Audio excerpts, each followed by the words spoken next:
Exercice 39. Le sifflet d'un train a une fréquence de 3000 Hz. Initialement à l'arrêt en gare, le train démarre avec une accélération de 1 mètre par seconde au carré.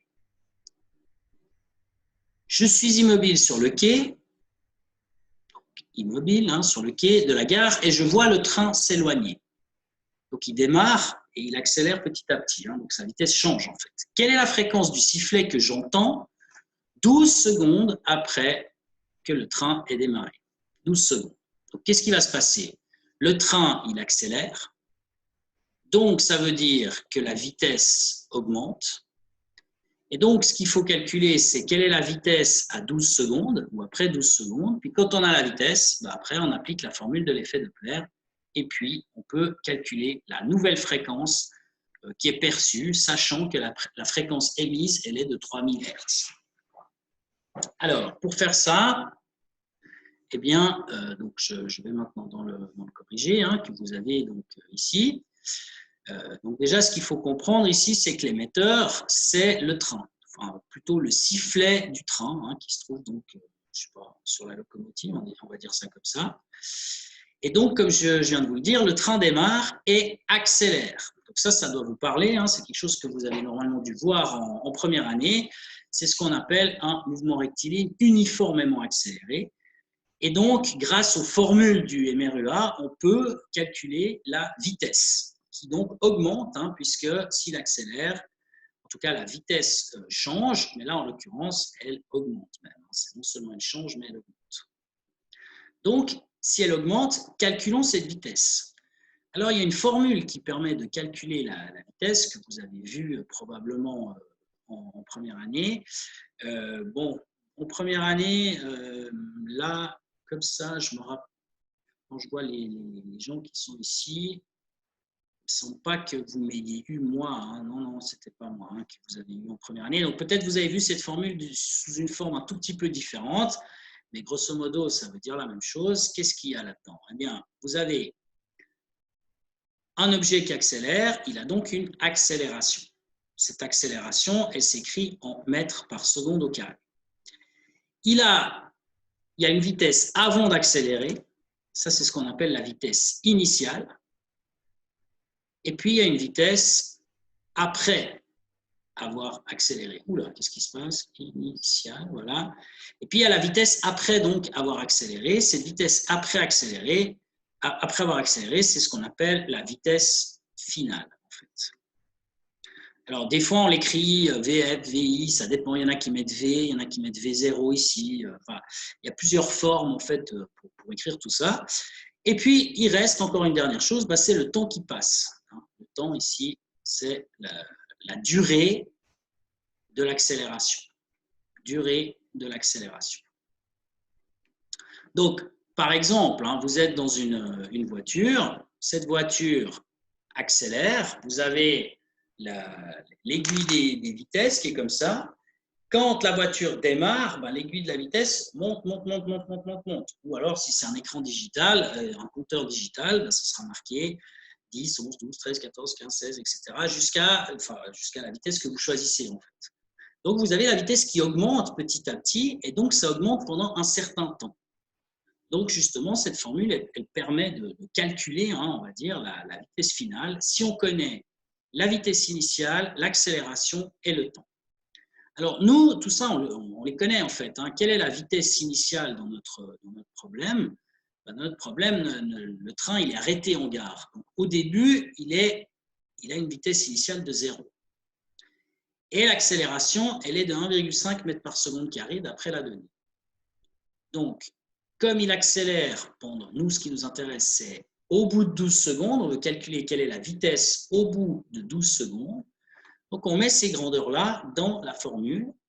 Donc, c'est ce que j'ai fait ici.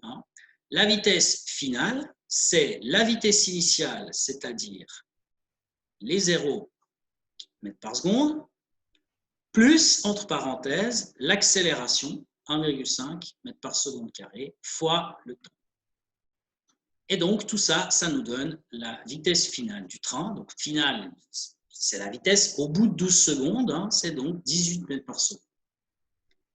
Alors, le train, c'est, comme j'ai dit, hein, c'est l'émetteur. Donc, ça veut dire que c'est l'émetteur qui est en train de bouger. Hein. C'est le sifflet du train, il bouge avec le train. Donc, la vitesse de l'émetteur, dans notre histoire, ce sera 18 mètres par seconde. C'est ça qu'on va considérer dans nos calculs. Alors, à côté de ça, il y a aussi un récepteur, bien entendu. Donc, le récepteur, c'est la personne qui est immobile sur le quai de la gare. Alors, cette personne qui est immobile sur le quai de la gare, c'est je, hein, c'est moi dans la donnée de l'exercice. Eh bien, évidemment, si la personne est immobile, alors à ce moment-là, la vitesse du récepteur, elle est égale à 0. Alors, on a les deux vitesses qui nous intéressent. Hein. La vitesse de l'émetteur, 18 mètres par seconde. La vitesse du récepteur, 0. Et puis maintenant, il faut comprendre ce qui se passe, du point de vue de la physique. Alors, je vais juste changer la couleur hein, ici pour qu'on ne mélange pas. Je vais mettre donc le récepteur, je vais le faire en vert. Alors, vous avez, si je fais un petit dessin, hein, juste à côté là, hop, vous avez le quai ici, avec ici le récepteur. Non, alors si c'est le récepteur, il doit être en vert. Hop, voilà. Ça, c'est le récepteur R, avec une vitesse VR égale 0. Et puis, vous avez le train qui, lui, est l'émetteur. Et donc, ça c'est le train, hein, en fait. Et donc, le train, il est en train de partir. Donc, il part dans cette direction. Donc, la vitesse de l'émetteur, elle s'éloigne en quelque sorte du récepteur qui est donc là, ça c'est la personne. Ici. Donc, qu'est-ce qu'on a ici? On a une situation dans laquelle on a le récepteur qui est immobile et on a l'émetteur qui s'éloigne du récepteur. C'est ça qui est important. Je vais l'écrire, ça. On a E, l'émetteur, qui s'éloigne du récepteur. De R, j'écris. Alors, qu'est-ce que ça implique, cette histoire-là? Eh bien, si on va regarder la formule de l'effet Doppler, qui est dans votre cours, eh bien, cette formule, attendez, je vais changer un petit peu la manière de voir les choses. Je vais écrire ça comme ça, voilà. J'ai été un petit peu fort, hein, voilà. Et je descends. Voilà, donc ici, on voit tout. Hein. Vous avez la fameuse formule de l'effet Doppler, ici, là. Et puis, il y a ces fameux hein, qu'on a déjà utilisés, plus ou moins et plus ou moins. Alors, tout d'abord, on a dit la vitesse du récepteur, elle est nulle. C'est la personne qui est immobile. Ici, il n'y a pas de VR. Donc ça, c'est égal à 0, ça va tomber. Mais par contre, il y a un VE. La vitesse de l'émetteur, c'est les 18 mètres par seconde, d'après ce qu'on a calculé tout à l'heure. Alors maintenant, la question, c'est est-ce qu'on met un plus ou est-ce qu'on met un moins ici? En haut, plus ou moins 0, on s'en fout, mais en bas, plus ou moins quelque chose, ça change la donne. Alors justement, pour savoir ça, il faut regarder comment se comporte l'émetteur. Et l'émetteur, on vient de voir, il s'éloigne du récepteur. Donc, si on regarde à la page suivante, vous avez les quatre cas de figure. Et donc, nous, on est dans le dernier. L'émetteur s'éloigne du récepteur.